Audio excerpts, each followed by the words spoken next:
فيما دشن مغردون هاشتاج حل اتحاد الكرة والذي تمكن من تصدر قائمة الهاشتاجات، وارتفع عدد التغريدات فيه بسرعة كبيرة عقب صدور قرار بحل اتحاد الكرة واللجنة الأولمبية.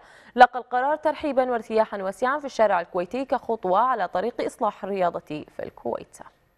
وبعد هذا القرار كانت هناك عدة آراء وردود أفعال من قبل الشارع الرياضي والمواطنين.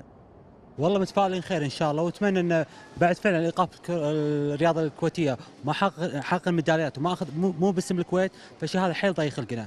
ان شاء الله نستبشر خير بالامور هذه، وان شاء الله يا رب تكون بدايه انفراج ازمه لنا كرياضيين، وبالعكس ان شاء الله يكون قرار لصالح الكره الكويتيه، الرياضه الكويتيه بشكل عام ان شاء الله. طبعا نتمنى هذا الشيء يصير ان شاء الله، لان صراحه الكره الكويتيه يوم من وقفت خلاص وقف كل شيء بالكويت. الناس طبعا تتذمر بالشيء هذا لان عندها شيء بالنسبه لهم شيء حلو بالنسبه للكويت، المباريات شغلات لما يشوفونها. بنفس الوقت المنتخبات وين صارت وين صرنا احنا.